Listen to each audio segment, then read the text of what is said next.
Assalamualaikum warahmatullahi wabarakatuh. Selamat malam, sahabat setia, kisah misteri, di channel Shyfeless Mystery, serta para pembaca setia di shyfeless.com.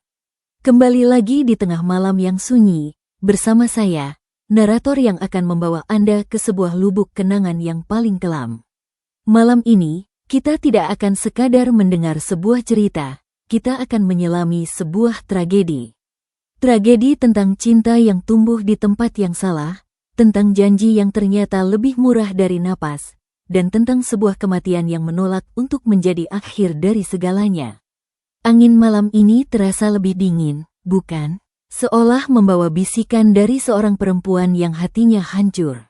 Kita akan kembali ke sebuah masa di mana kegelapan adalah sahabat setia, dan di mana sebuah desa yang damai akan belajar bahwa dendam yang lahir dari pengkhianatan adalah maut yang terus-menerus menanti.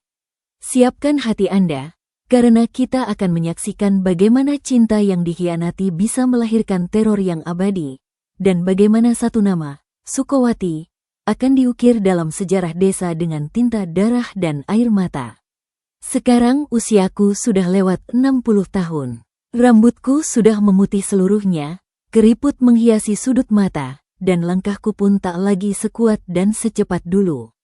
Tapi ada satu hal yang tidak pernah pudar, satu hal yang bahkan semakin tajam ingatannya seiring bertambahnya usia, ingatan tentang kejadian mengerikan di desa kami, di wilayah Temanggung yang dulu begitu damai.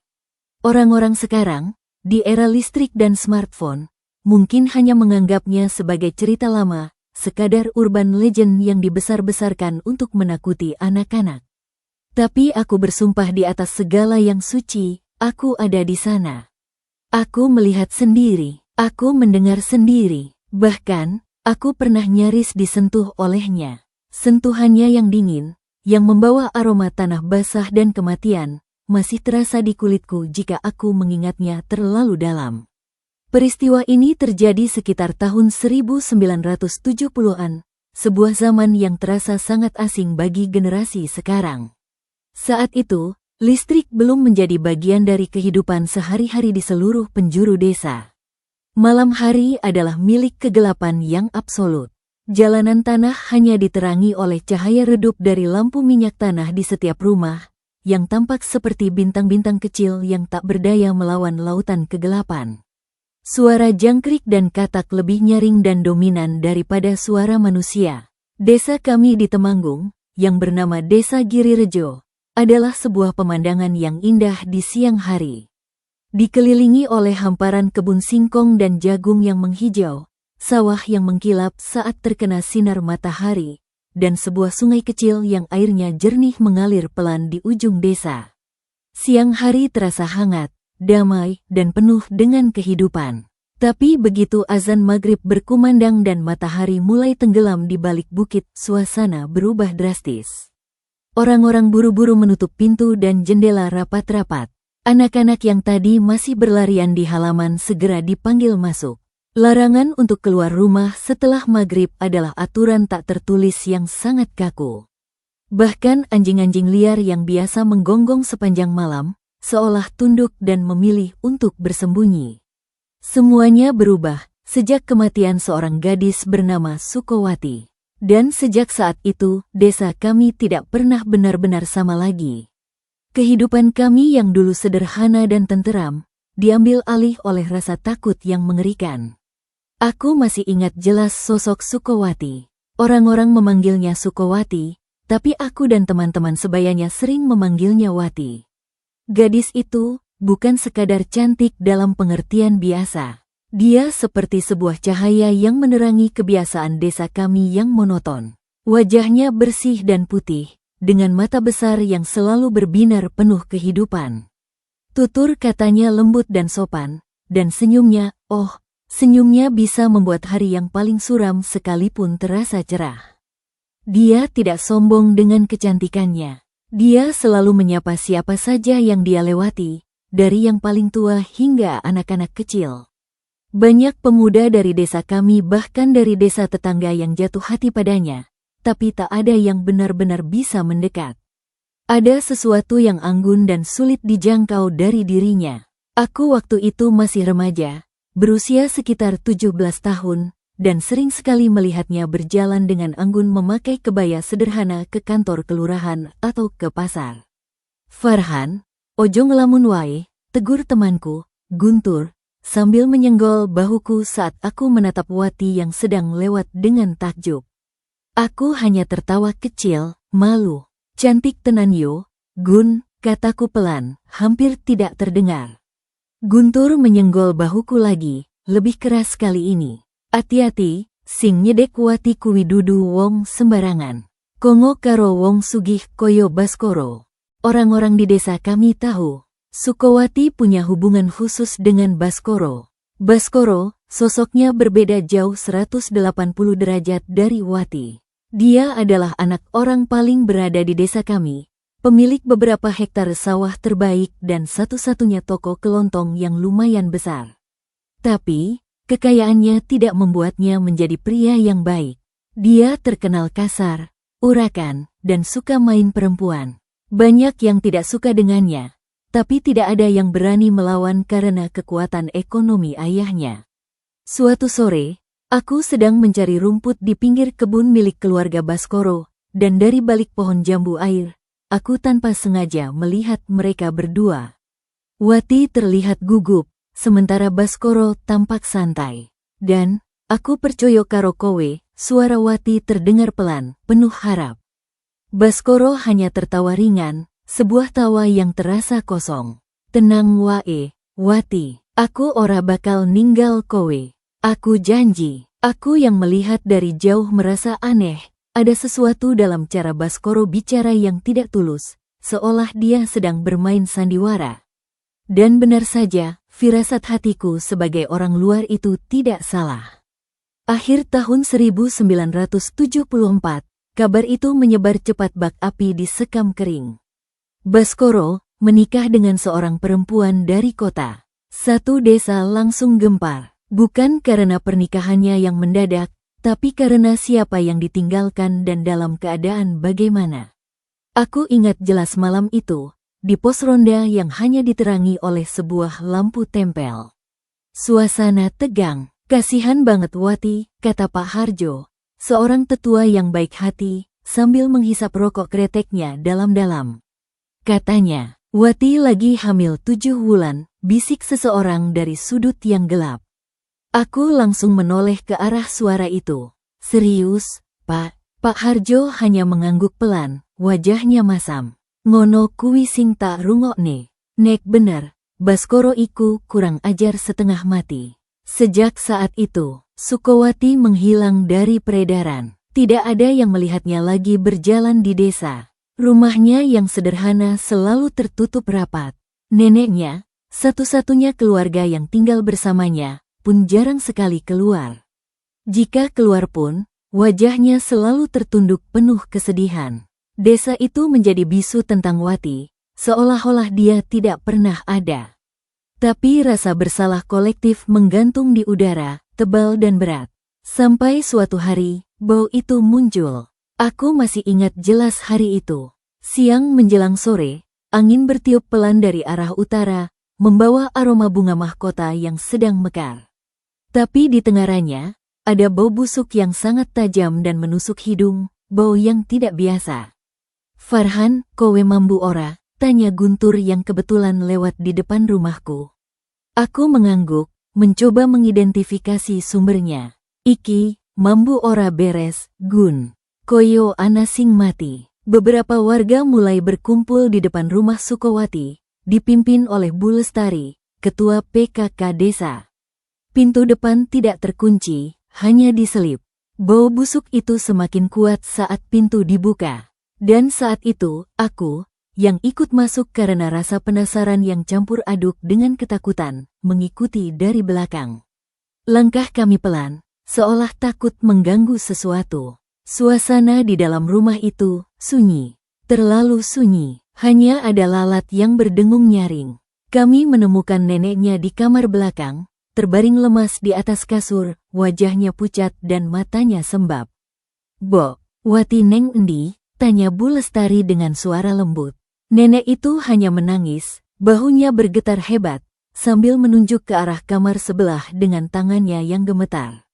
Aku merinding, bulu kudukku berdiri. Tanpa banyak bicara, beberapa warga laki-laki mendobrak pintu kamar itu yang terkunci dari dalam. Dan di sanalah kami melihatnya. Tubuh Sukowati tergantung, menggunakan sehelai kain sarung bergaris biru yang diikat kuat ke kayu balok atap. Aku tidak akan pernah bisa melupakan pemandangan itu selama sisa hidupku. Wajahnya yang cantik itu sudah membengkak tidak karuan, berwarna keunguan. Lidahnya menjulur keluar. Tubuhnya yang membengkak mengeluarkan cairan berwarna kehijauan yang menetes ke lantai, menciptakan genangan kecil yang berbau busuk. Dan perut itu membuncit, jelas terlihat seperti wanita hamil tua. Aku mundur terhuyung, perutku mual. Ya Allah, seseorang berteriak di belakangku. Ada yang muntah tepat di depan pintu. Ada yang langsung berlarian keluar rumah sambil menutup mulut dan hidung. Aku hanya berdiri, kaku di tempat, darahku terasa mengalir dingin. Sejak saat itu, aku tahu, kematian itu bukanlah akhir dari penderitaan Sukowati. Justru, itu adalah awal dari sesuatu yang jauh lebih mengerikan yang akan menyergap desa kami. Sebuah dendam tragis telah lahir, dan maut mulai menanti. Setelah pemakaman Sukowati, yang dilakukan dengan sangat sederhana dan tergesa-gesa di pinggir pemakaman desa, suasana di desa Girirejo berubah perlahan, tapi pasti. Siang hari masih terasa seperti biasa. Orang-orang tetap pergi ke sawah, anak-anak tetap bermain di halaman. Tapi ada sebuah lapisan tipis ketegangan yang menutupi segalanya. Begitu matahari mulai condong ke barat dan warna jingga mulai mencelup langit, suasana jadi berbeda. Angin terasa lebih dingin, menusuk tulang. Bayangan pohon yang menjulur ke jalan terasa lebih panjang dan lebih gelap dari biasanya. Dan yang paling aneh, suara desa seperti menghilang. Tidak ada lagi canda tawa para ibu yang mengumpulkan padi di teras. Tidak ada lagi obrolan para bapak-bapak yang pulang dari sawah. Semua orang seperti menahan napas, menunggu sesuatu yang buruk terjadi. Aku sendiri mulai merasakan itu. Malam pertama setelah 3 hari kematian Wati, aku tidak bisa tidur. Bukan karena ada suara aneh, tapi karena kekosongan yang mengerikan. Sunyi, terlalu sunyi. Biasanya masih ada suara jangkrik yang berirama atau gonggongan anjing yang menjawab gonggongan dari desa seberang. Tapi malam itu, tidak ada apa-apa. Hening total, seperti desa kami mati. Aku keluar rumah sebentar, berdiri di teras depan yang hanya diterangi oleh rembulan. Gelap sekali, hanya ada cahaya lampu minyak dari beberapa rumah yang nyalanya redup, seperti hampir mati, seolah takut menarik perhatian. Tiba-tiba, dari kejauhan, dari arah utara desa, terdengar suara. Duk, duk, duk. Pelan, teratur, seperti sesuatu yang dipukul secara berulang ke kayu. Aku langsung masuk rumah dan mengunci pintu dengan gemetar. Entah kenapa, jantungku berdegup kencang, dan rasa takut yang primitif menyergapku. Malam-malam berikutnya, suara itu terus berulang. Bukan hanya aku yang mendengarnya.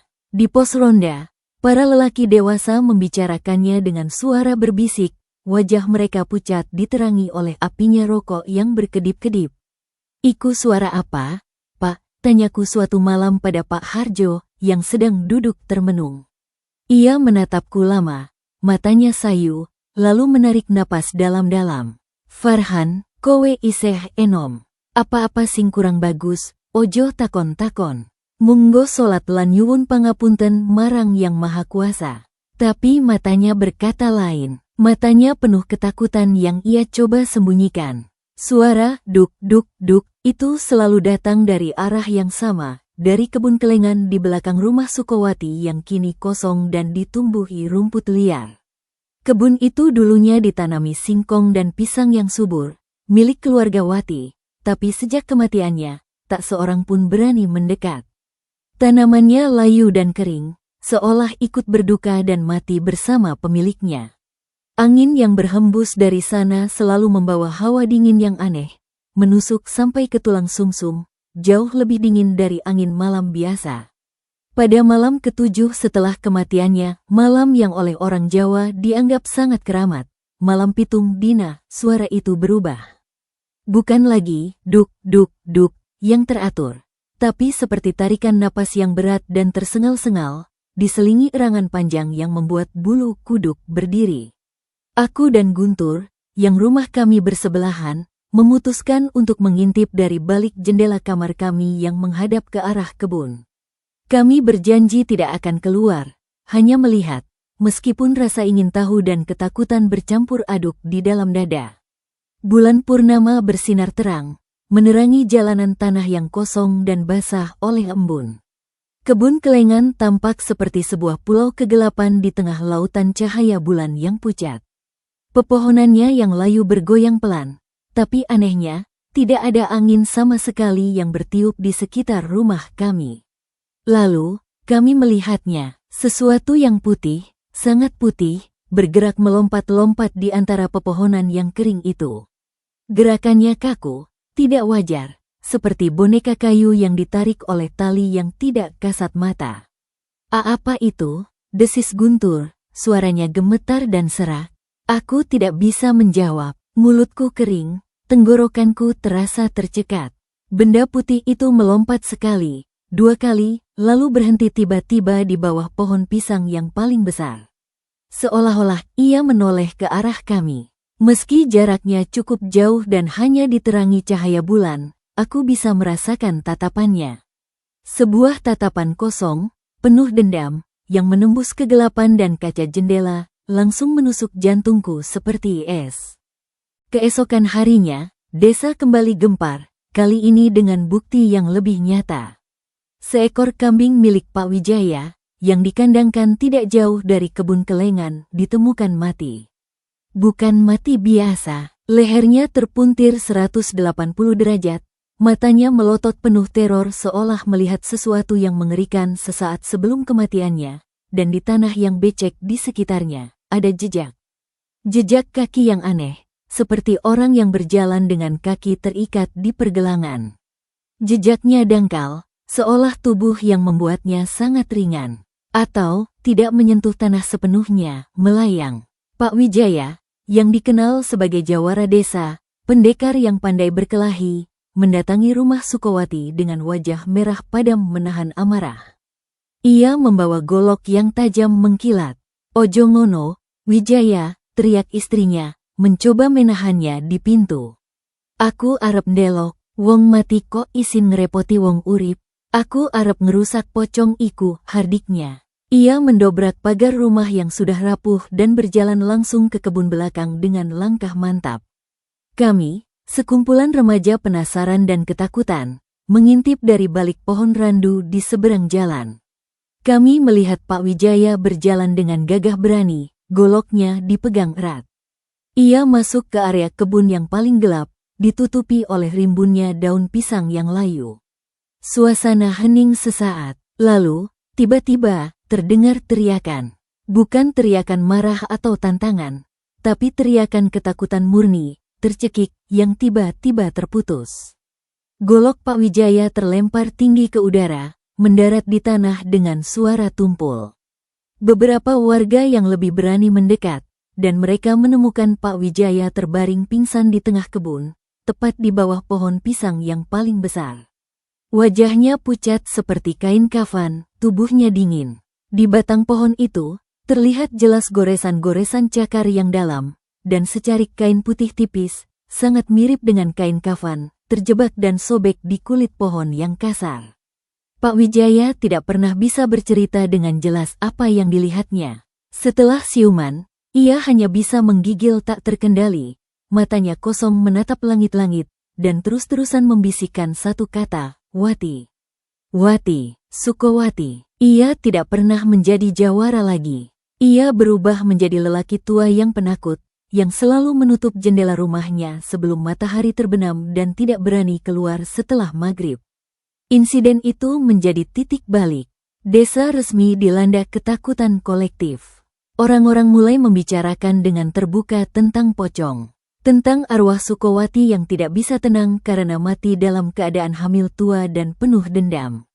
Dendam pada Baskoro yang mengkhianatinya, dan mungkin dendam pada seluruh desa yang dianggapnya diam membiarkan penderitaannya, membiarkannya mati sia-sia. Ritual-ritual kecil mulai dilakukan. Dukun desa, Mbah Sastro, didatangi untuk mengadakan selamatan kecil di pinggir kebun. Aroma kemenyan dan bunga 7 rupa menyebar, mencoba menenangkan arwah yang gelisah. Tapi sepertinya tidak mempan. Malah, malam setelah ritual itu, suara di kebun menjadi lebih keras. Kini, diselingi dengan tangisan. Tangisan perempuan yang pilu, menyayat hati, tapi juga membuat darah beku. Tangisan itu selalu berakhir dengan ledakan amarah, berupa suara gemeretak ranting dan daun yang seolah dicabik-cabik oleh tangan yang tak kasat mata. Aku mulai mengalami mimpi buruk yang sama setiap malam. Dalam mimpi itu, aku berdiri di tengah kebun kelengan yang gelap dan berkabut. Di depanku, sosok putih berdiri membelakangi. Rambutnya panjang, hitam, dan kusut, menjuntai hingga pinggang. Lalu, sosok itu berbalik sangat pelan. Sebelum wajahnya terlihat, aku selalu terbangun dengan tiba-tiba, berkeringat dingin, dengan suara tangisan dan duk-duk-duk masih bergema di telingaku. Aku tahu, ini bukan lagi sekadar ketakutan anak desa yang mudah takut. Sesuatu dari alam lain sedang mengincar kami. Dan Baskoro, sumber dari semua ini, justru menghilang dari desa, pergi ke kota besar, meninggalkan kami semua untuk menghadapi teror yang ia ciptakan sendiri. Dendamnya telah dimulai, dan maut pertama telah menanti. Ketegangan di desa Girirejo mencapai puncaknya ketika anak Bu Lestari, si kecil Dinda, jatuh sakit misterius. Gadis cilik berusia 5 tahun itu tiba-tiba demam tinggi yang tidak turun-turun dengan obat apapun. Bicaranya meracau tidak jelas, dan selama sadar, dia selalu menunjuk ke sudut kamarnya yang kosong sambil berteriak ketakutan, "Neng! Neng putih, aja njaluk Dinda." Bu Lestari, yang merupakan salah satu warga yang ikut mendobrak kamar Sukowati dulu, hampir gila karena khawatir dan rasa bersalah. Dukun Mbah Sastro segera dipanggil lagi. Setelah melihat kondisi Dinda yang lemah dan pucat, serta merapal beberapa mantra sambil memegang dahi gadis itu, wajahnya menjadi abu-abu. "Dida Ani," bisik Mbah Sastro pada Bu Lestari dan suaminya. "Arwah iku ora mau pergi. Deweke butuh penebusan." Kata penebusan itu menggantung di udara seperti ancaman yang berat. Semua orang tahu siapa yang dimaksud, Baskoro. Tapi Baskoro sudah pergi, dan tidak ada yang tahu di mana dia berada di kota besar yang ramai itu. Desa kami seperti terperangkap dalam sebuah sangkar bersama dengan kemarahan yang tidak kasat mata, yang bisa menyerang siapa saja, kapan saja. Suatu malam, aku terpaksa pulang terlambat dari rumah paman di ujung desa. Paman memintaku membawa beberapa keranjang hasil bumi untuk ibuku. Awalnya aku menolak, takut pada kegelapan yang sudah menjadi musuh bersama, tapi paman bersikeras. "Farhan, kowe lanang. Kudu wani, mung setitik tok dalane, arep nganti wae," katanya, menatapku tajam. Aku tahu itu adalah sebuah tantangan agar aku tidak dianggap pengecut olehnya dan oleh diriku sendiri. Dengan jantung yang berdebar-debar kencang, aku berjalan menyusuri jalan setapak yang sepi dan gelap. Lampu minyak tanah yang kubawa hanya menerangi lingkaran kecil di kakiku, membuat bayanganku terlihat seperti raksasa yang berjalan di sebelahku. Suara kodok dan jangkrik, yang biasanya ramai di malam hari, seolah ditelan oleh kesunyian malam yang pekat dan mencekam. Jalan pulangku harus melewati sebuah jembatan kayu kecil di atas sungai yang airnya mengalir pelan. Di seberang jembatan itulah, terdapat bekas kebun kelengan. Aku berhenti sejenak, menelan ludah yang terasa pahit. Aku bisa memutar jalan yang lebih jauh dan lebih ramai, tapi itu akan menambah waktu perjalanan hampir 1 jam, dan ibuku pasti akan khawatir. Setelah berdebat keras dengan rasa takut di dalam kepalaku, aku memutuskan untuk berlari cepat, melewati jembatan dan area itu secepat mungkin. Napasku sudah tersengal-sengal sebelum aku mulai berlari, karena kecemasan. Saat kakiku menapak di papan jembatan yang sudah reyot dan lapuk, bunyi, krek, krek, terasa sangat keras dan jelas di telingaku, seperti suara tulang yang patah. Separuh jalan, tiba-tiba lampu minyakku padam. Bukan karena angin, karena malam itu tidak berangin sama sekali. Seolah ada yang meniupnya dari jarak yang sangat dekat. Aku membeku di tempat, kegelapan total menyergapku. Hanya cahaya bulan yang samar-samar menerangi bentuk-bentuk pohon yang menyeramkan di seberang sana. Lalu, aku melihatnya, di ujung jembatan, di bawah pohon beringin tua yang akarnya menjulur ke sungai seperti tangan-tangan raksasa, ada sosok berdiri. Berwarna putih dari ujung kepala sampai ke kaki.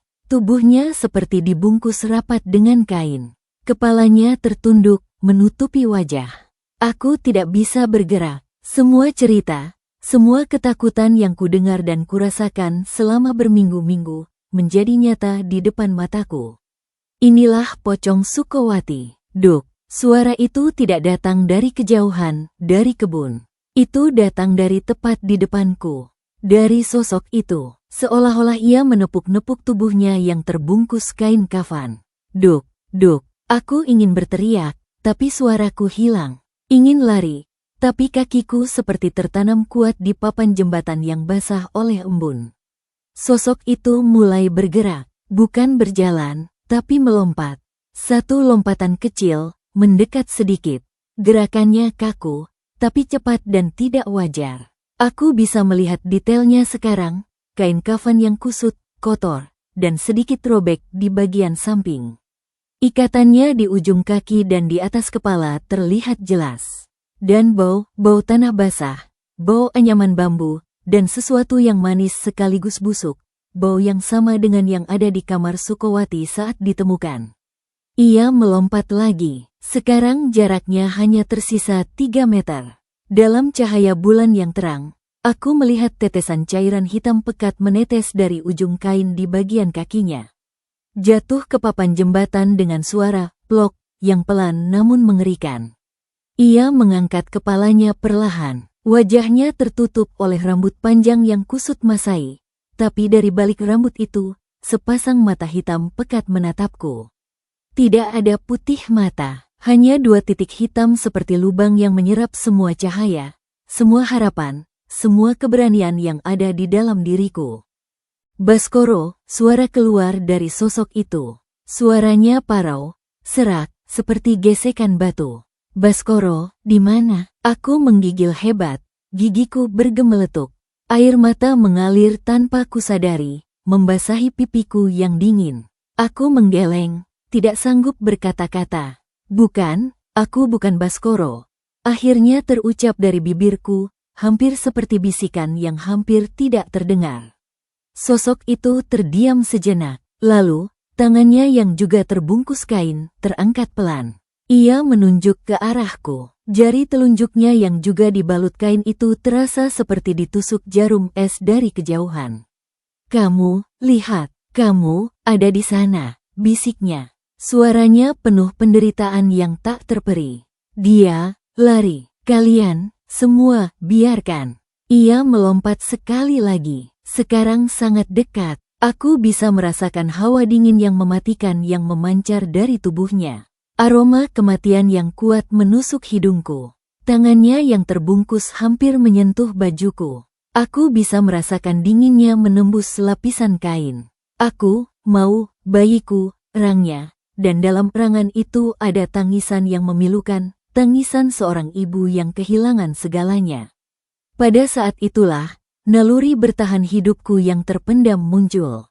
Dengan segenap tenaga terakhir yang ada, aku melemparkan keranjang hasil bumi yang kubawa ke arahnya dan berbalik lari sekuat tenaga. Aku tidak peduli dengan jembatan, dengan kegelapan. Aku hanya berlari. Aku mendengar suara jeritan marah yang nyaring di belakangku, dan suara duk-duk yang menjadi cepat dan bergejolak, tapi aku tidak berani menoleh sedikitpun. Aku berlari sampai dadaku terasa mau pecah, sampai paru-paruku terasa terbakar. Sampai akhirnya melihat cahaya lampu dari rumahku dari kejauhan. Aku terjatuh di teras, tubuhku gemetar tak terkendali. Ibu keluar dengan panik. Aku tidak bisa menjelaskan dengan jelas. Aku hanya menangis dan menggigil.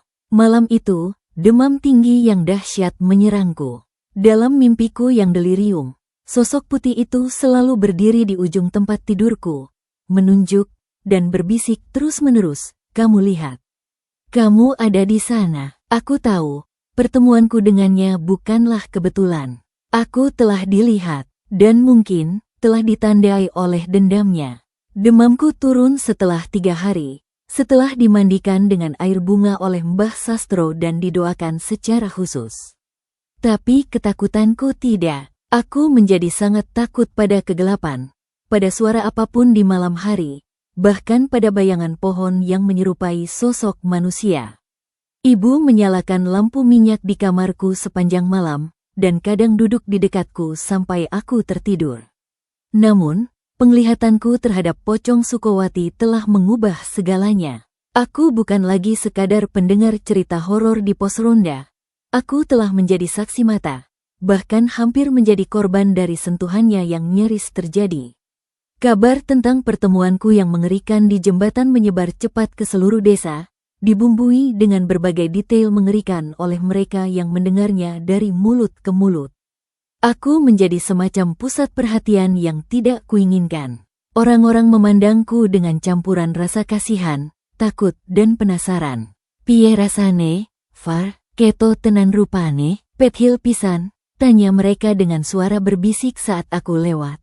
Aku hanya menggeleng, menunduk, dan mempercepat langkahku, tidak mau mengingat-ingat kembali rasa ngeri itu. Tekanan terhadap para tetua desa untuk bertindak sesuatu semakin menjadi-jadi, apalagi setelah kejadian di jembatan. Anak Bu Lestari, Dinda, kondisinya semakin memburuk. Wajahnya yang dulu montok dan ceria kini cekung, matanya selalu terbuka lebar penuh teror, seolah melihat sesuatu yang tidak bisa dilihat orang lain di setiap sudut ruangan.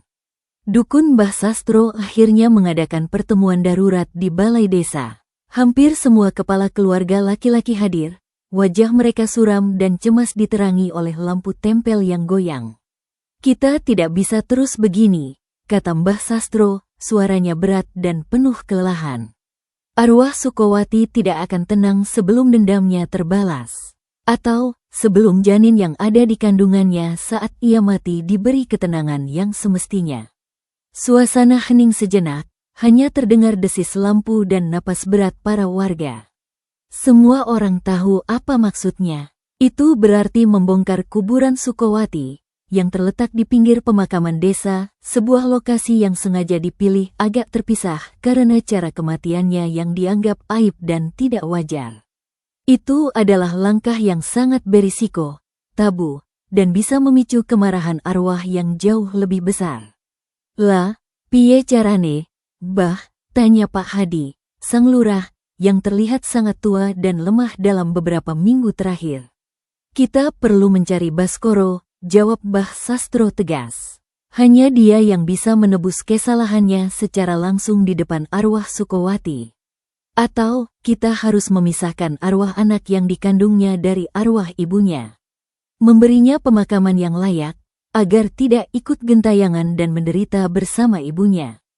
Rencana pun segera disusun. Beberapa pemuda yang dianggap paling berani, termasuk Guntur dan beberapa temannya, akan pergi ke kota besar, Semarang, untuk mencari informasi tentang keberadaan Baskoro. Mereka diberi sedikit uang dari kas desa. Sementara itu, persiapan ritual besar untuk menenangkan arwah akan dilakukan, dengan risiko terbesar, mendatangi makam Sukowati pada malam Jumat Kliwon, malam yang dianggap paling wingit dan penuh energi gaib negatif. Aku, yang masih lemah dan trauma, tidak dilibatkan dalam tim pencari. Tapi suatu sore, Guntur mendatangiku. Wajahnya tampak tegang. "Far, aku takon sopo-sopo. Katane Baskoro ning Kuta Semarang, kerja jadi sopir truk barang. Aku arep melu tim golek," katanya.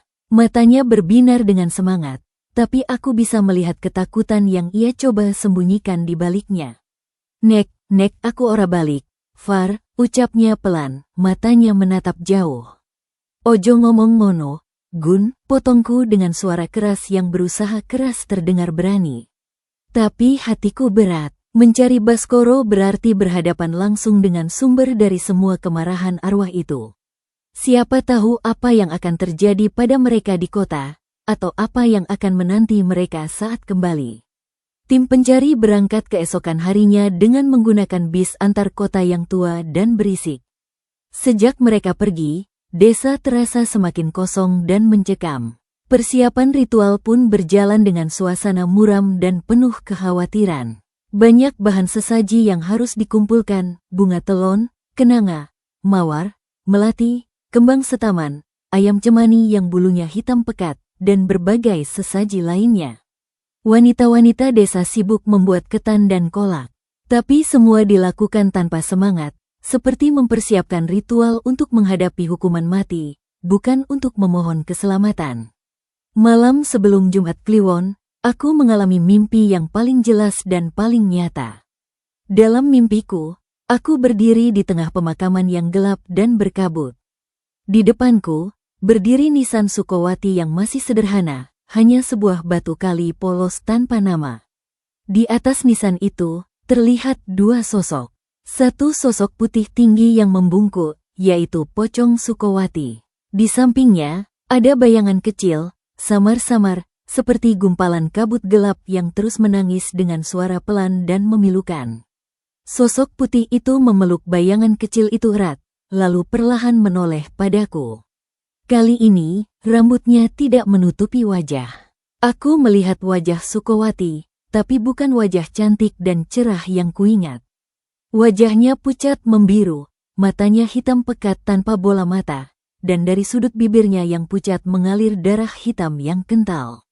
Namun, di balik horor yang mengerikan itu, ada kesedihan yang sangat dalam, sangat manusiawi, yang menembus mimpi dan menyentuh jiwaku. "Tolong, bayiku," ucapnya dalam mimpiku, suaranya lirih dan penuh derita. Lalu ia menunjuk ke arah pusar perutnya yang terbungkus kain kafan. Di sana, kainnya tampak lebih gelap, basah oleh sesuatu. Aku terbangun dengan terisak, dadaku terasa sesak. Untuk pertama kalinya, selain rasa takut yang luar biasa, aku merasakan belas kasihan yang mendalam untuk Sukowati dan bayinya. Sukowati, dalam hidup maupun dalam kematiannya, adalah korban. Korban cinta yang buta. Korban pengkhianatan yang kejam, dan korban dari desa yang diam dan membiarkan penderitaannya terjadi di depan mata.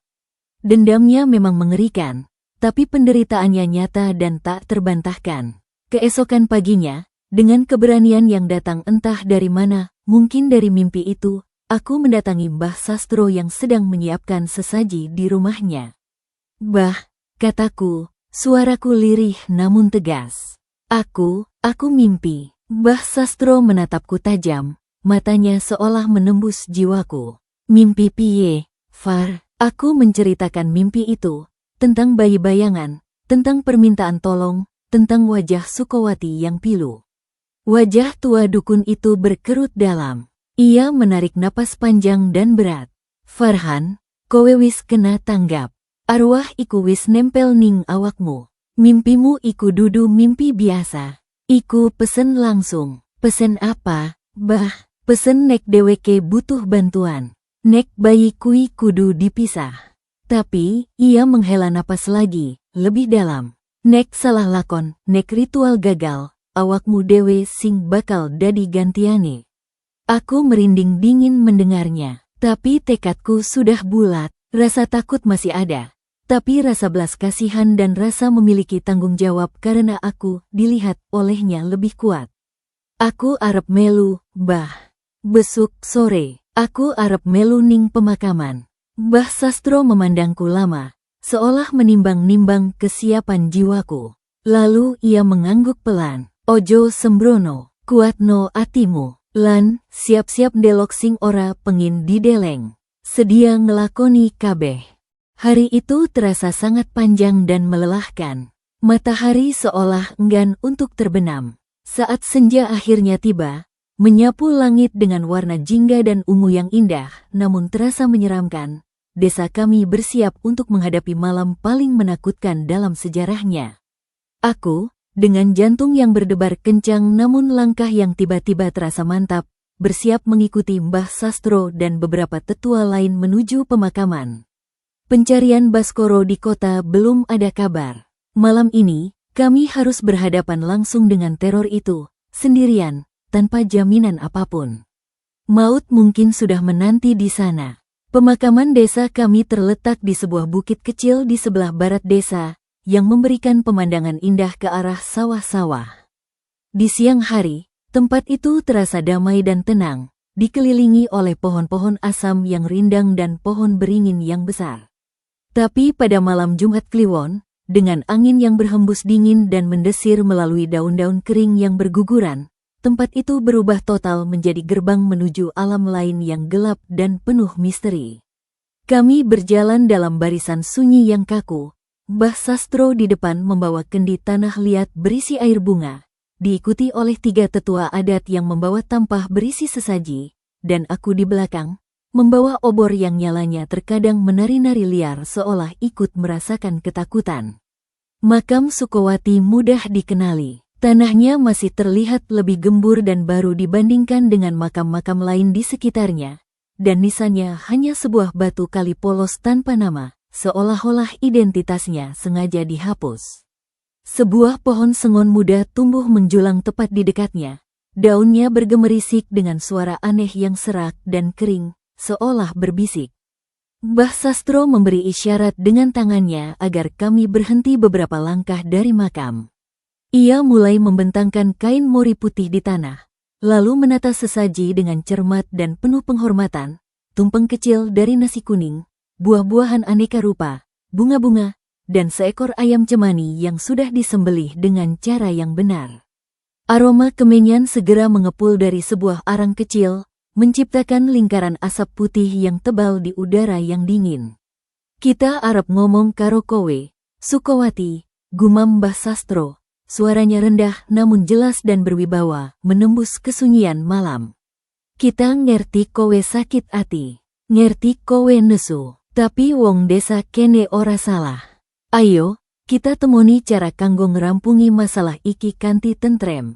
Tidak ada jawaban. Hanya angin yang tiba-tiba bertiup kencang, memutar-mutar daun-daun kering di sekitar makam dalam pusaran yang kecil. Obor yang kubawa nyalanya hampir padam, lalu tiba-tiba menyala tinggi dengan warna biru pucat yang menakutkan. Aku menggigil, bukan karena kedinginan, tapi karena energi aneh yang mulai terasa di udara. Mbah Sastro mulai merapal mantra dalam bahasa Jawa kuno, suaranya berirama naik turun, penuh kekuatan. Tangannya menaburkan bunga telon ke arah makam sambil terus membacakan doa. Tiba-tiba, suhu udara di sekitar makam turun drastis. Napas kami mengembun menjadi kabut putih di depan mulut. Dari arah nisan, keluar kabut tipis berwarna kehijauan yang berputar pelan di atas tanah. Aku mendengar bisikan, banyak sekali bisikan, suara perempuan menangis, suara erangan penuh sakit, dan di tengah-tengahnya, suara duk, duk, duk, yang sangat pelan dan terasa dekat. Deweke anak kene, bisik salah satu tetua, wajahnya pucat pasi dan tubuhnya bergetar. Tanah di atas makam Sukowati mulai bergerak, seolah ada sesuatu yang mendorong dari dalam dengan lemah. Beberapa butir tanah berjatuhan dari gundukan itu. Aku ingin lari, tapi kakiku terpaku ke tanah. Tidak bisa digerakkan oleh rasa takut sekaligus rasa ingin tahu yang luar biasa. Mbah Sastro tidak gentar sedikit pun. Ia mengambil air bunga dari kendi dan memercikkannya ke arah makam dengan gerakan tangan yang cepat. Sukowati, aku ngerti kowe nandang sangsara. Aku arep nulung ngerampungi penderitaanmu. Tapi kowe kudu nurut lan ikhlas. Kabut hijau itu makin tebal, membentuk siluet samar-samar yang semakin jelas. Siluet seorang perempuan dengan perut yang buncit. Tangisan semakin keras, memilukan dan menyayat hati. Lalu, sebuah suara parau dan terputus-putus terdengar, seolah datang dari dalam tanah yang dalam. Bayiku, dingin, di sini, sendirian. Mendengar itu, air mataku tanpa sadar meleleh di pipiku. Ini bukan lagi horor yang buta dan membabi buta. Ini adalah penderitaan yang nyata, yang bisa kurasakan. Mbah Sastro mengangguk, seolah menerima konfirmasi. Kita arep meto kake bayi kui, Sukowati. Kita arep ngubur deweke kanthi layak, dipisah karo rambu-rambune ibune. Kowe kudu meleh, ngeculke deweke supaya deweke tentrem. Tidak, teriak suara dari kabut itu, tiba-tiba penuh dengan amarah yang meledak-ledak. Kabut berputar kencang, angin menderu dengan suara seperti wanita yang menangis keras. Dia tetap bersamaku. Kalian semua bohong. Seperti Baskoro, sosok itu mulai menjadi lebih nyata. Kain kafan putih yang sudah kotor dan sedikit robek muncul dari dalam tanah, diikuti oleh bagian kepala yang masih tertunduk. Pocong Sukowati sedang bangkit dari kuburnya. Ketakutan memuncak dalam diriku, mencapai titik tertinggi. Para tetua lainnya mundur beberapa langkah dengan ketakutan, tapi Mbah Sastro tetap berdiri tegak, meski aku bisa melihat tangannya yang gemetar memegang kendi yang sudah pecah. Sukowati, ojo nekat, kowe bakal nandang luwih suwe nek ngono, teriak Mbah Sastro dengan suara yang sekeras yang ia bisa. Tapi arwah itu tidak mendengarkan. Seluruh tubuhnya yang terbungkus rapat kini telah keluar dari tanah, berdiri dengan kokoh di atas makamnya sendiri. Ia menoleh ke arah kami dengan gerakan leher yang kaku. Di balik rambutnya yang tertutup tanah, dua titik hitam itu membara dengan api kemarahan. Ia mengangkat tangan, dan dengan kekuatan tak terlihat, sesaji yang telah kami susun dengan susah payah beterbangan berhamburan ke segala arah. Ayam cemani terlempar jauh ke semak-semak. Kendi di tangan Mbah Sastro pecah berantakan, airnya tumpah ke tanah. Kalian akan merasakan dinginnya kubur, gertak suara itu, serak dan penuh ancaman. Ia melompat, bukan ke arah Mbah Sastro yang menjadi pemimpin ritual, tapi langsung ke arahku. Mungkin karena ia mengenaliku dari pertemuan di jembatan, atau karena aku yang paling muda dan paling penuh ketakutan di antara mereka semua. Aku terjatuh ke belakang, obor terlepas dari tanganku dan padam saat menyentuh tanah basah. Kegelapan total menyergapku. Aku hanya bisa merasakan hawa dingin yang membekukan yang mendekat dengan cepat, dan bau tanah kubur yang menusuk hidungku. Kamu, lihat, kamu, ada di sana, bisiknya tepat di telingaku, suaranya sangat dekat. Tangannya yang terbungkus kain kafan yang basah dan dingin meraih ke arah leherku. Aku merasakan ujung jarinya yang dingin hampir menyentuh kulitku. Pada saat kritis itu, saat aku yakin ajalku sudah tiba, sebuah teriakan dari kejauhan memecah ketegangan yang mencekam. Sukowati, stop! Semua orang, termasuk sosok putih yang sudah hampir mencengkeram leherku, menoleh ke arah suara itu. Dari kegelapan jalan setapak yang menanjak ke bukit pemakaman, muncul beberapa orang dengan cahaya lampu senter yang berkedip-kedip. Di depan, dengan wajah pucat dan penuh penyesalan yang dalam, berdiri seorang lelaki yang sudah 10 tahun tidak kulihat, Baskoro. Maut yang menanti telah menemukan sasaran utamanya. Baskoro tampak jauh lebih tua dari usianya yang seharusnya.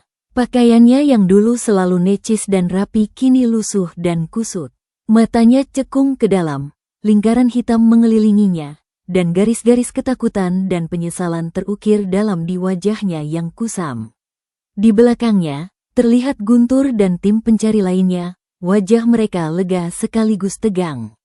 Ternyata, setelah 3 hari mencari, mereka berhasil menemukan Baskoro di sebuah warung kopi kumuh di pinggir kota Semarang. Awalnya Baskoro menolak pulang dengan keras, bahkan mengancam Guntur dan teman-temannya. Tapi setelah Guntur menceritakan kondisi desa yang kacau balau dan mendengar bahwa arwah Sukowati gentayangan mencarinya dan menyakiti warga, ketakutannya yang telah lama dipendam akhirnya mengalahkan keangkuhannya. Ia setuju untuk pulang, mungkin lebih karena takut pada hukuman dari arwah daripada rasa penyesalan yang tulus. Sosok pocong Sukowati membeku. Seluruh perhatiannya yang tadi tertuju padaku, kini beralih sepenuhnya pada Baskoro. Suara duk-duk-duk yang menakutkan berhenti tiba-tiba. Tangisan pilu pun terhenti. Hanya ada desisan angin malam yang kembali bertiup pelan dan napas berat Baskoro yang terdengar sangat jelas di tengah kesunyian. Sukowati, suara Baskoro gemetar, hampir tidak terdengar, penuh dengan ketidakpercayaan dan ketakutan. Sosok putih itu perlahan berbalik sepenuhnya menghadap Baskoro. Gerakannya lambat, penuh beban, seolah setiap gerakan membutuhkan tenaga yang sangat besar. Baskoro, suaranya keluar, lebih parau dari sebelumnya, namun penuh dengan gelombang emosi yang bertabrakan, cinta, rindu, sakit hati, dan amarah yang membara. Kowe, Teko, aku Teko, Wati, jawab Baskoro, air mata mulai mengalir di pipinya yang kusam. Apakah itu air mata penyesalan atau ketakutan? Aku tidak tahu. Mungkin keduanya. Aku salah. Aku wedi, Wati. Aku ora kuat ngadepi kabeh iki. Kowe janji, rang pocong itu, suaranya pecah.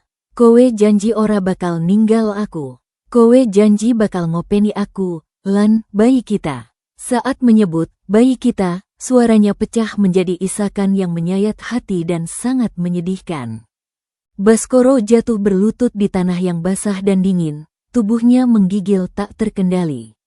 Aku ngerti sakabehe salahku, aku wis dihukum, Wati. Hidupku wis ora tentrem sedetik wae wiwit kowe lunga. Aku wedi turu, wedi ndelok lampu mati, wedi krungu suara apa wae.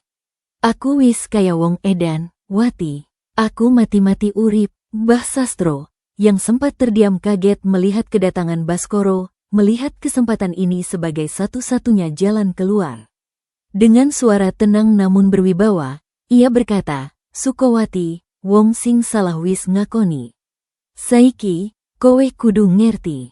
Dendam iki ora bakal marahi bayimu tentrem. Bayimu kudu dipisah karo penderitaanmu. Kowe kudu meleh, ngeculke deweke supaya arwah bisa lumayu kanthi tentrem. Sosok pocong itu tampak goyah. Ia menoleh ke Mbah Sastro, lalu kembali ke Baskoro yang masih bersimpuh di tanah. Aku kangen, dan bisiknya tiba-tiba terdengar seperti gadis muda yang rapuh dan luka. Tapi, lara banget. Aku lan bayiku, adem banget ing kono. Aku arep nulung, Wati, Baskoro berkata, mengangkat wajahnya yang basah oleh air mata. Piwelaskna apa wae sing kudu dak lakoni. Aku arep ngelakoni, apapun iku.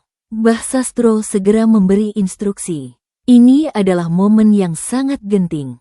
Arwah sedang berada di antara kemarahan yang meledak dan pelepasan yang ikhlas. Baskoro, kowe kudu ngakoni kesalahan kowe marang Sukowati lan marang bayi secara terang-terangan. Kowe janji bakal ngurusi upacara kanggo bayi kanthi bener. Sukowati, nek kowe percaya karo Baskoro, ayo kita metokake bayimu saka kubur, kita upacarani deweke, supaya deweke ora kerasa adem lan kesepian maneh. Proses yang terjadi selanjutnya adalah hal paling luar biasa dan paling mengerikan yang pernah kusaksikan dalam hidupku. Dengan bimbingan suara Mbah Sastro, Baskoro, dengan tangan yang gemetar hebat, dipersilakan mendekati makam. Ia meminjam cangkul dari salah satu warga. Dengan hati-hati dan penuh penyesalan, ia mulai menggali tanah di bagian bawah nisan, tempat yang dipercaya sebagai posisi perut sang ibu yang dikuburkan. Pocong Sukowati hanya berdiri di sampingnya, diam, mengawasi setiap gerakannya dengan tatapan kosong.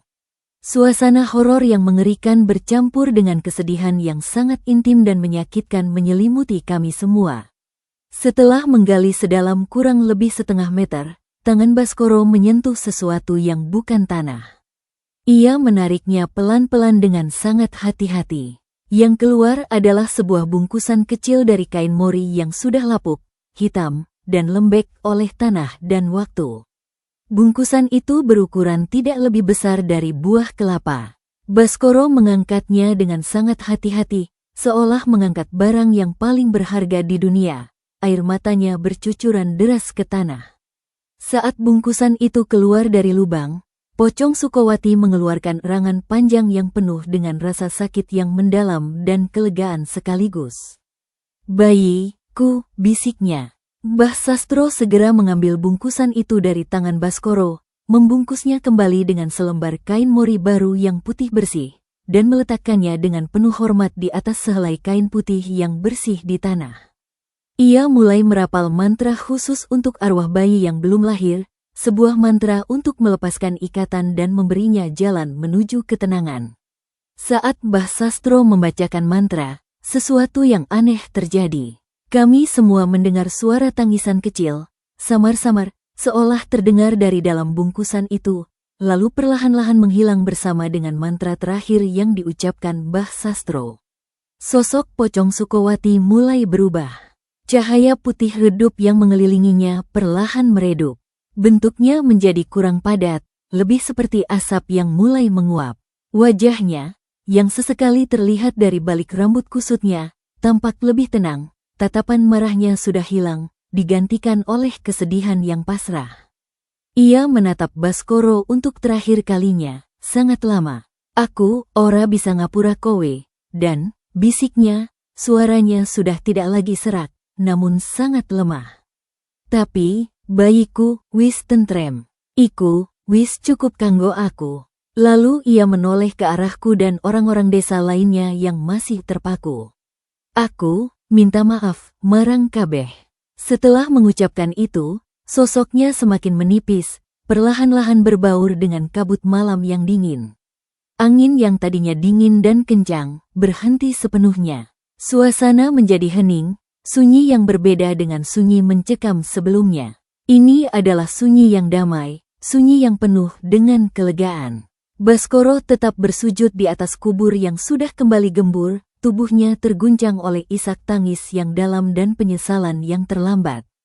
Mbah Sastro menyelesaikan doa-doa terakhirnya, lalu memerintahkan agar bungkusan berisi sisa-sisa janin itu dikuburkan di tempat terpisah di dalam pemakaman, dengan upacara kecil yang layak untuk seorang bayi yang tidak pernah menghirup udara dunia. Kami pulang ke desa dengan langkah berat namun lega. Ancaman Pocong Sukowati tampaknya telah berakhir. Namun, di tengah kelegaan kolektif itu, ada satu hal yang masih mengganjal di hatiku.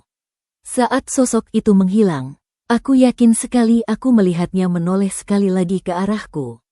Dan dalam pandangan terakhir itu, meski sudah lebih tenang, masih ada secercah kesedihan yang tak akan pernah sirna, sebuah pesan terakhir yang tidak terucapkan.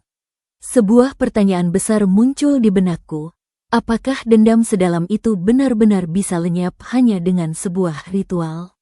Ataukah ini hanya gencatan senjata sementara sebelum maut menanti lagi? Beberapa minggu setelah ritual di makam yang mencekam itu, desa Girirejo perlahan-lahan mulai bernapas lega.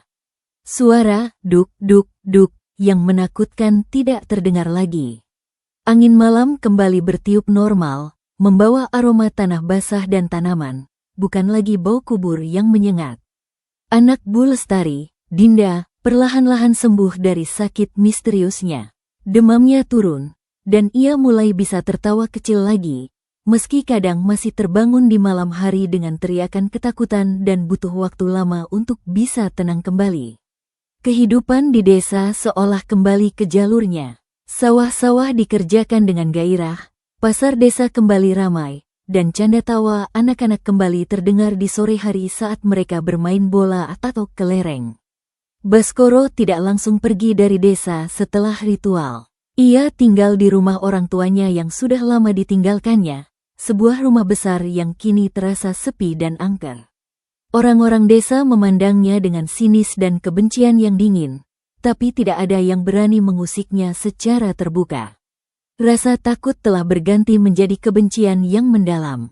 Baskoro sendiri seperti hidup dalam bayang-bayang penyesalan dan ketakutan yang konstan. Ia jarang sekali keluar rumah, dan jika keluar, wajahnya selalu tertunduk, seolah menanggung beban yang tak terlihat yang jauh lebih berat daripada yang bisa ditanggung oleh seorang manusia. Ia membayar semua biaya upacara selamatan untuk bayi Sukowati dan menyumbang sebagian besar uangnya untuk perbaikan musala desa, mungkin sebagai sebuah bentuk penebusan dosa yang nyata.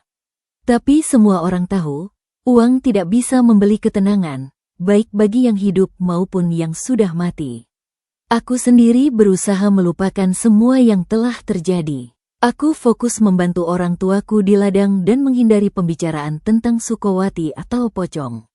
Tapi mimpi-mimpi itu tidak sepenuhnya hilang. Kadang, dalam tidurku, aku masih melihat siluet putih berdiri jauh di ujung sawah, hanya diam memandangku. Tapi ia tidak mendekat, hanya memandang dari kejauhan. Dan yang aneh, dalam mimpi-mimpi itu, aku tidak merasa takut. Hanya merasakan kesedihan yang mendalam dan tak terucapkan. Ketenangan yang rapuh itu berlangsung hampir 2 bulan. Hingga suatu malam, ketika hujan gerimis membasahi desa dan langit tertutup awan hitam, terjadi sesuatu yang mengingatkan semua orang bahwa beberapa luka mungkin terlalu dalam untuk bisa disembuhkan hanya dengan satu ritual. Pak Wijaya, mantan jawara desa yang pernah pingsan di kebun kelengan, ditemukan meninggal dunia di kamarnya. Bukan meninggal karena sakit atau tua. Ia ditemukan tergeletak di lantai kamarnya, wajahnya membeku dalam ekspresi teror murni, matanya melotot seolah melihat sesuatu yang sangat mengerikan tepat di depan wajahnya saat ajal menjemput. Yang paling aneh dan mengerikan, di lantai kayu dekat tubuhnya, terdapat jejak-jejak kaki berupa tanah basah yang membentuk jejak aneh, dan beberapa helai kain putih tipis yang robek kecil-kecil. Jejak itu mengarah ke jendela kamarnya yang terbuka lebar, meskipun malam itu hujan. Tidak ada tanda-tanda perampokan atau kekerasan fisik lainnya di tubuhnya. Dokter dari puskesmas yang datang keesokan paginya hanya bisa menduga serangan jantung yang tiba-tiba. Namun, bagi warga desa yang telah dilanda teror berbulan-bulan, penyebabnya jelas. Arwah Sukowati belum sepenuhnya pergi. Atau mungkin, ia masih menyisakan sebagian dendamnya untuk orang-orang yang dianggap terlibat dalam penderitaannya, seperti Pak Wijaya yang dulu dengan congkak dan arogannya mengganggu kuburannya dengan membawa golok. Ketakutan lama mulai merayap kembali ke dalam hati setiap orang, meski tidak sebesar dan seheboh dulu. Orang-orang kembali menutup jendela lebih awal sebelum maghrib. Bisik-bisik tentang Wati atau pocongnya kembali terdengar di pasar atau di pos ronda. Baskoro, yang mendengar kabar kematian Pak Wijaya, menjadi semakin tertutup dan paranoid. Aku melihatnya suatu siang di warung depan rumahku. Ia duduk sendiri di pojok paling gelap.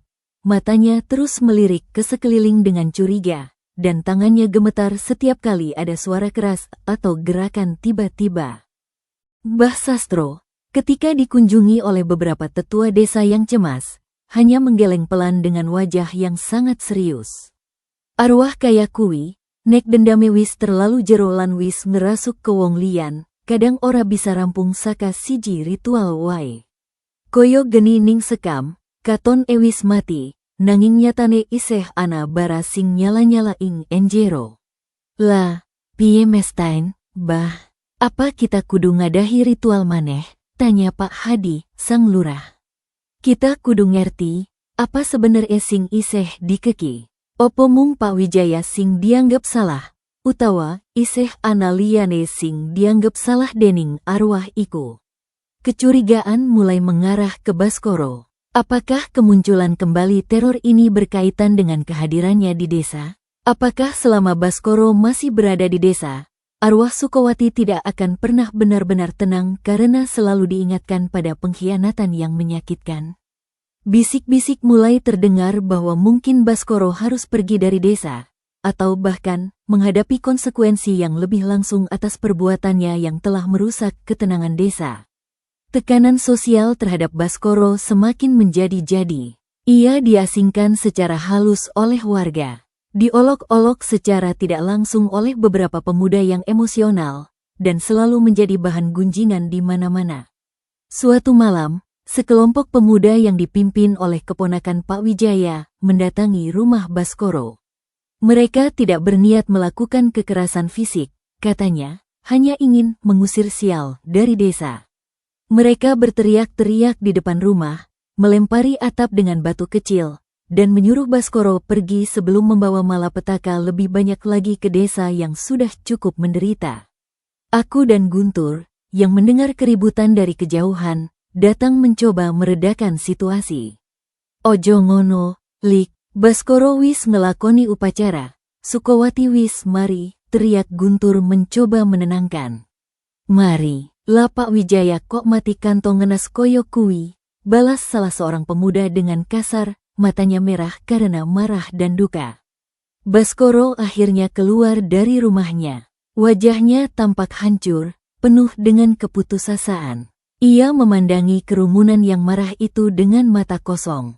Aku, orang ngerti, katanya pelan, suaranya hilang. Aku wis ngakoni salah. Aku wis ngelakoni kabeh sing dijaluk Mbah Sastro. Apa sing isih kurang? Apa maneh sing kowe arep saka aku? Tidak ada yang bisa menjawab. Hujan mulai turun lagi, deras, membubarkan kerumunan yang marah itu. Baskoro berdiri sendiri di teras rumahnya yang besar, basah kuyup, terlihat seperti arwah yang hidup dalam tubuh yang masih bernapas. Malam itu, aku tidak bisa tidur. Pikiranku dipenuhi oleh wajah Baskoro yang putus asa dan bayangan sosok putih di kebun kelengan yang dulu. Apakah ini semua akan berakhir? Atau apakah desa kami akan selamanya hidup dalam bayang-bayang sebuah tragedi yang tidak pernah benar-benar selesai? Keesokan harinya, Baskoro menghilang. Pintu rumahnya terbuka lebar. Barang-barang pribadinya masih ada, tapi ia lenyap tanpa meninggalkan jejak apapun. Orang-orang menduga ia lari lagi, kali ini mungkin untuk selamanya, karena tidak tahan lagi dengan tekanan dan rasa bersalahnya. Sebagian warga merasa lega karena sumber masalah sudah pergi, sebagian lain merasa was-was karena ketidakpastian. Jika Baskoro pergi, apakah kemarahan arwah Sukowati akan mereda karena target dendamnya kabur? Atau justru akan meningkat karena ia merasa dibuang lagi untuk kedua kalinya? Jawabannya datang lebih cepat dari yang kami duga. Malam setelah Baskoro menghilang, di saat desa kembali diliputi oleh keheningan yang mencekam dan penuh kecurigaan, suara itu kembali terdengar. Tapi bukan duk, duk, duk yang sudah kami kenal.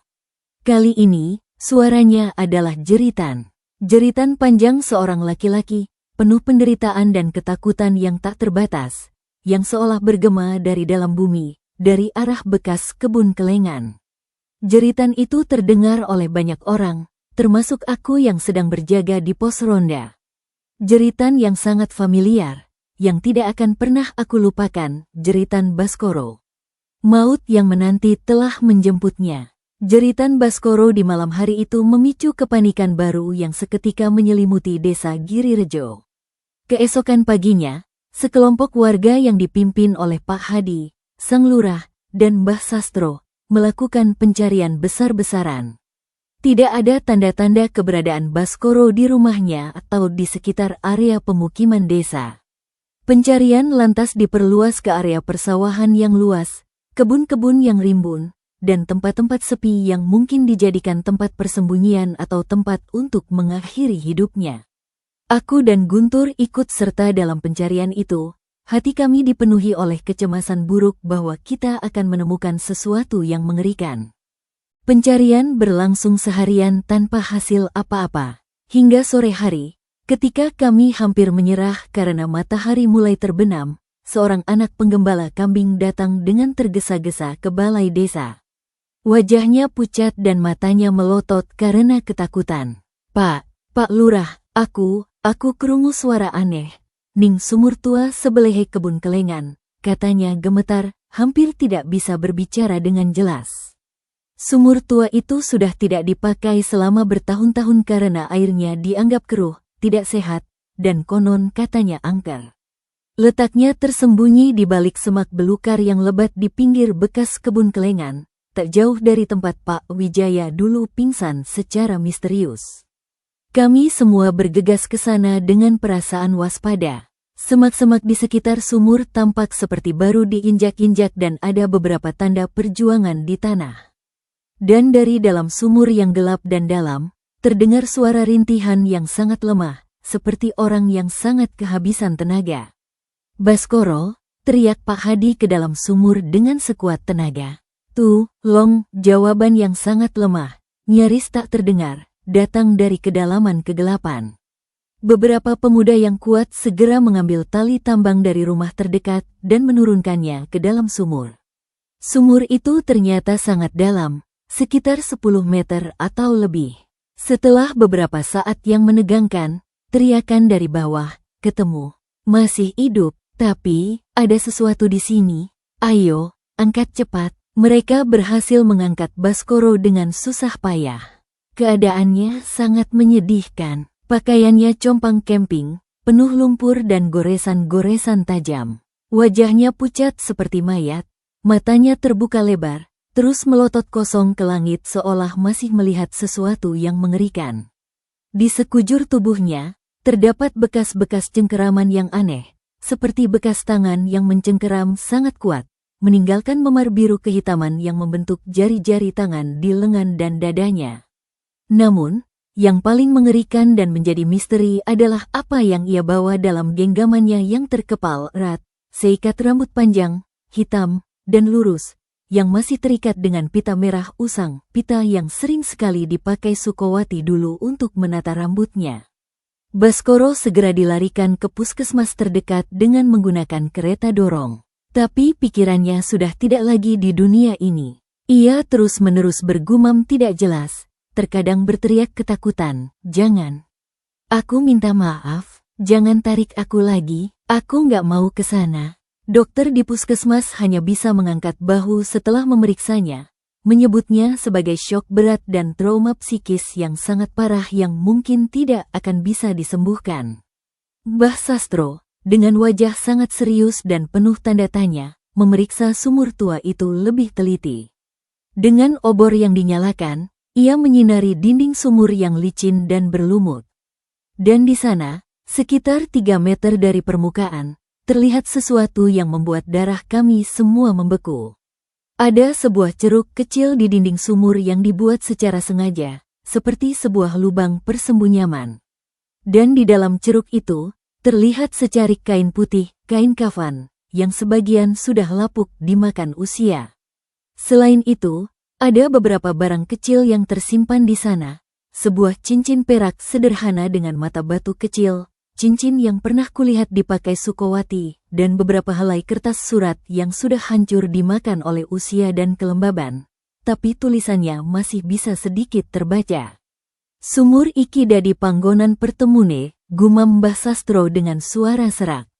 "Mungkin Baskoro lan Sukowati biasa ketemu ning kene, adoh saka pandelengan wong liyane.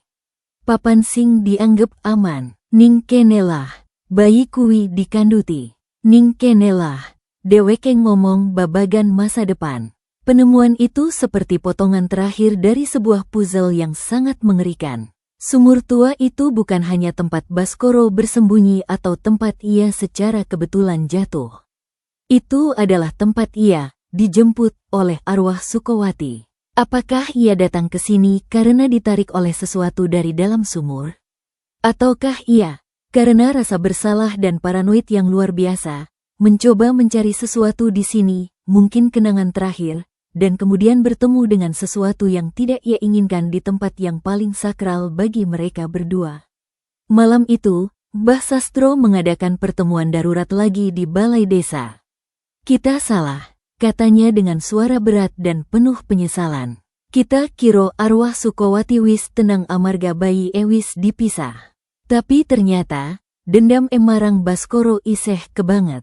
Lan mungkin Baskoro iseh duwe utang liyane sing kita orang ngerti, sebuah rahasia sing enggarai arwah iku tetep gentayangan. Kami memutuskan untuk menunggu Baskoro sadar, jika ia pernah bisa sadar kembali, untuk menceritakan apa yang sebenarnya terjadi di sumur tua itu. Sementara itu, sumur itu segera ditimbun dengan tanah dan batu oleh seluruh warga desa secara gotong royong keesokan harinya. Ritual penyucian besar-besaran dilakukan di sekitar bekas kebun kelengan dan lokasi sumur tua. Kali ini, ritual dilakukan lebih hikmat dan dengan rasa takut yang jauh lebih mendalam. Kami semua menyadari bahwa kami bukan berurusan dengan hantu biasa yang bisa diusir dengan mantra atau sesaji, tapi dengan sebuah tragedi cinta dan pengkhianatan yang meninggalkan luka sangat mendalam di alam gaib, luka yang mungkin tidak akan pernah bisa disembuhkan sepenuhnya. Beberapa hari kemudian, kabar datang dari puskesmas. Baskoro meninggal dunia, tanpa pernah sadar kembali dari kondisi koma psikologisnya. Penyebab resminya adalah gagal jantung akut dan komplikasi akibat hipotermia dan luka-luka di tubuhnya. Tapi kami semua tahu penyebab yang sebenarnya. Ia telah membayar utangnya dengan nyawanya. Dan mungkin, itulah yang diinginkan oleh arwah Sukowati sejak awal, bukan sekadar pengakuan dosa, tapi keadilan yang setimpal yang diwujudkan dalam bentuk yang paling mengerikan. Maut yang menanti telah menuntaskannya. Setelah kematian Baskoro, desa benar-benar menjadi sunyi.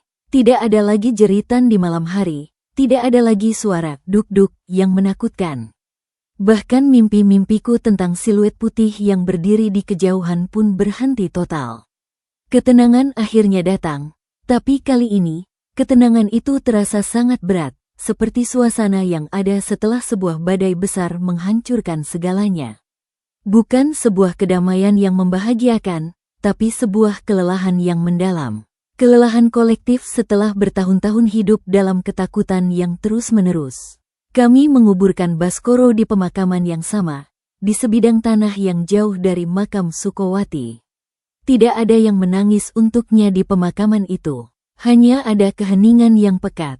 Beberapa orang tua berkata pelan, mungkin sekarang arwah mereka telah bertemu kembali di alam lain, dan pertikaian mereka yang panjang dan penuh derita akhirnya telah selesai. Tapi aku ragu, dendam seperti itu, cinta yang berubah menjadi kebencian yang sedalam itu, sepertinya tidak akan pernah benar-benar selesai, bahkan oleh kematian sekalipun. Dendam tragis itu mungkin baru berakhir. Bertahun-tahun berlalu begitu saja. Aku tumbuh dewasa, menyelesaikan kuliah, menikah dengan wanita yang kucintai, memiliki anak-anak yang lucu, dan akhirnya meninggalkan desa Girirejo di Temanggung untuk mencari pekerjaan dan kehidupan yang lebih baik di kota besar. Hidupku berjalan normal, seperti kehidupan kebanyakan orang, penuh dengan kesibukan, tuntutan pekerjaan, dan kebahagiaan keluarga kecilku. Tapi bagaimanapun aku berusaha melupakan dan menyingkirkannya, masa remajaku yang diwarnai oleh teror pocong Sukowati selalu menjadi bagian gelap dari ingatanku. Itu adalah hantu dalam makna yang sesungguhnya, yang menghantuiku bukan dengan penampakan atau suara menakutkan, tapi dengan pertanyaan-pertanyaan yang tak pernah terjawab dan perasaan was-was yang telah tertanam begitu dalam-dalam jiwaku. Kini, di usia yang telah lewat 60 tahun, setelah pensiun dari pekerjaanku, aku akhirnya kembali ke desa Girirejo, Temanggung. Desa itu sudah berubah total, hampir tidak bisa kuskenali lagi. Jalanan tanah yang dulu kini sudah beraspal mulus. Rumah-rumah berdinding kayu dan beratap rumbia kini telah berganti dengan rumah berdinding bata dan beratap seng yang permanen. Lampu listrik dengan terang benderang menerangi setiap sudut jalan, mengusir kegelapan yang dulu menjadi penguasa.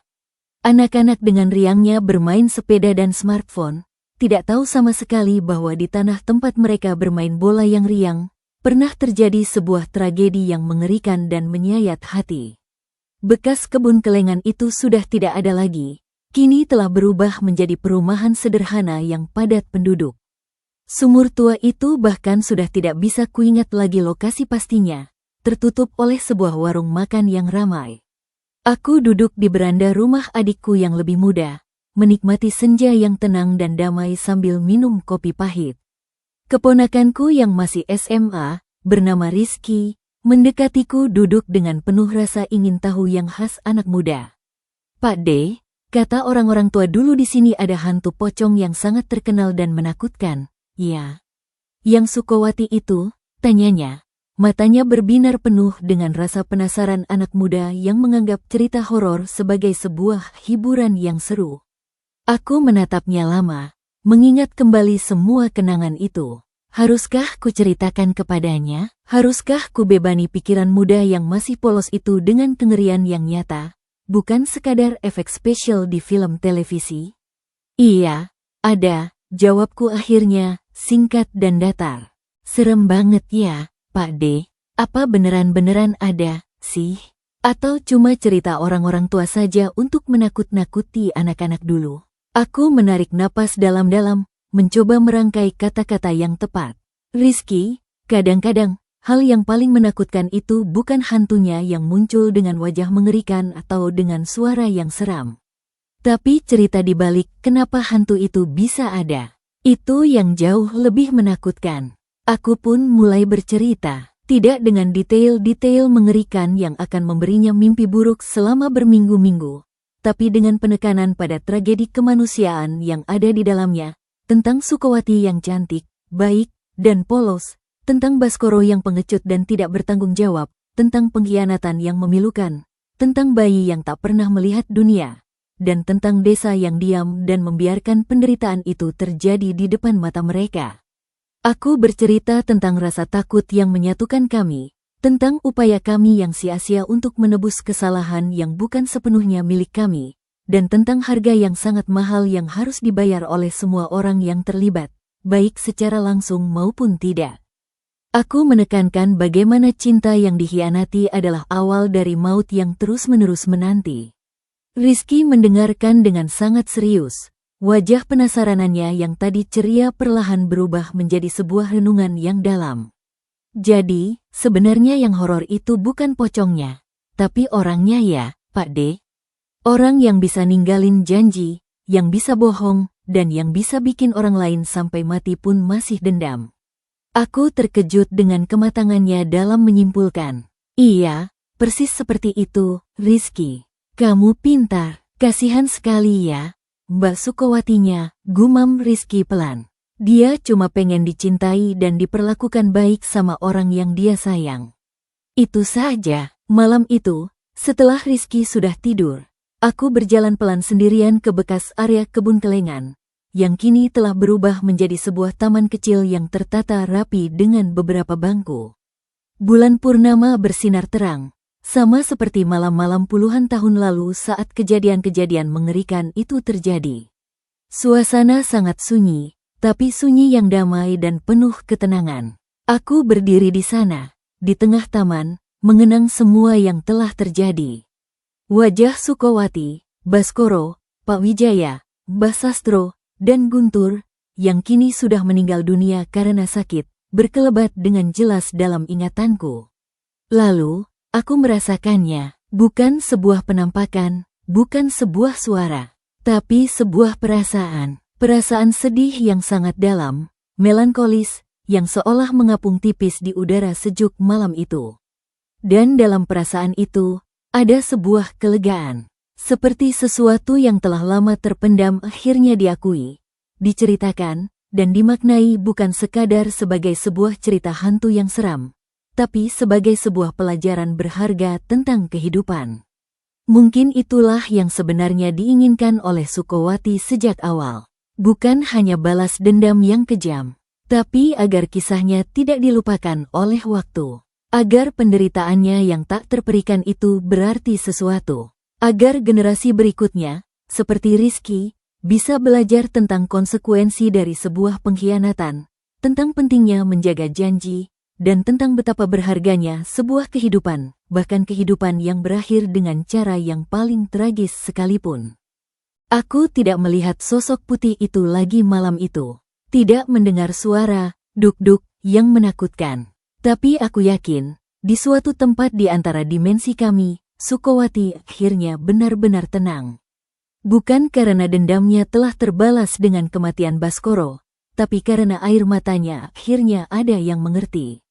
Karena ceritanya tidak lagi menjadi sekadar bisikan angin yang menakutkan di malam hari, tapi menjadi sebuah kisah yang mengandung hikmah yang dalam.